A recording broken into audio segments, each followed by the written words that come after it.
یہ پیغام ہے کہ آج سے ہم نے ارادہ کرنا ہے کہ 8 رکعتیں پڑھ کے مسجد سے بھاگنا نہیں ہے۔ یہ بہت بڑا دھوکہ ہے، یہ بہت بڑا دھوکہ ہے کہ مسجد کو چھوڑا، قرآن کو چھوڑا، امام کو چھوڑا، صرف اپنے دل کی خواہش کو پورا کرنے کے لیے، صرف اپنے دل کی خواہش کو مٹانے کے لیے، صرف گلی اور چوکوں میں کھڑے ہونے کے لیے، صرف اپنی بستر پہ آرام کرنے کے لیے۔ دوستو، رمضان المبارک کے اندر بھی اگر آپ نے اپنے نفس کو نہ چھوڑا تو پھر خسارہ ہمارا ہی ہے، نقصان ہمارا ہی ہے۔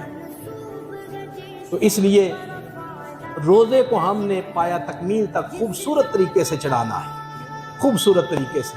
روزے کا اجر بہت زیادہ ہے، بہت زیادہ اجر ہے۔ کیوں کہ جب بندہ نماز پڑھتا ہے تو اس کا یہ عمل فرشتے لکھتے ہیں، جب بندہ حج کرتا ہے تو اس کا یہ عمل فرشتے لکھتے ہیں، جب بندہ عمرہ پڑھتا ہے تو اس کا یہ عمل فرشتے لکھتے ہیں، جب بندہ کوئی سخاوت کرتا ہے اس کا یہ عمل فرشتے لکھتے ہیں، اور جب بندہ روزہ رکھتا ہے، کھانا چھوڑتا ہے، پینا چھوڑتا ہے، خواہشات نفس کو ترک کرتا ہے تو فرشتے ثواب لکھنے لگتے ہیں۔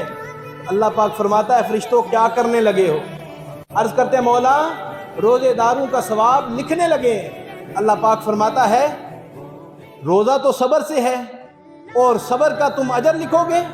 میں نے تو قرآن میں فرما رکھا ہے انما یوفی الصابرون اجرہم بغیر حساب، کہ میں صبر کرنے والوں کو حساب کر کے اجر نہیں دیتا، بغیر حساب کے دیتا۔ انہوں نے میری ذات کے لیے کھانا چھوڑا، پینا چھوڑا، خواہشات نفس کو ترک کیا، انہوں نے زبان کا روزہ رکھا، انہوں نے کان کا روزہ رکھا، انہوں نے آنکھوں کا روزہ رکھا، انہوں نے پورے اعضاء کا روزہ رکھا۔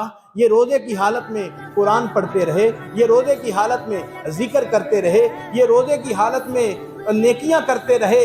اب ان کا اجر میں حساب کر کے نہیں دوں گا، بغیر حساب کے عطا کر۔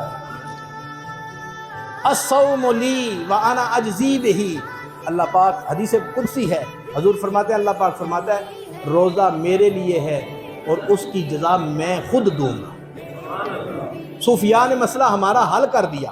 صوفیاء فرماتے ہیں اس لفظ کو یوں پڑھا جائے الصوم لی وانا اجزا بہ، اللہ پاک فرماتا ہے روزہ میرے لیے ہے اور میں ہی روزے کی جزا ہوں۔ گویا جو روزہ رکھتا ہے اسے اللہ ملتا ہے۔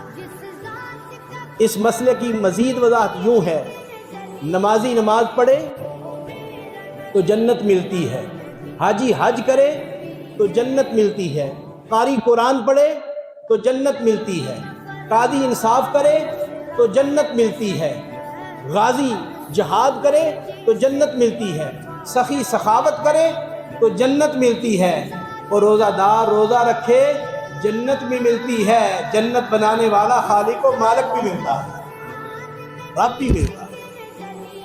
اس سے بڑی کوئی جزا ہے؟ اس سے بڑی جزا ہی کوئی؟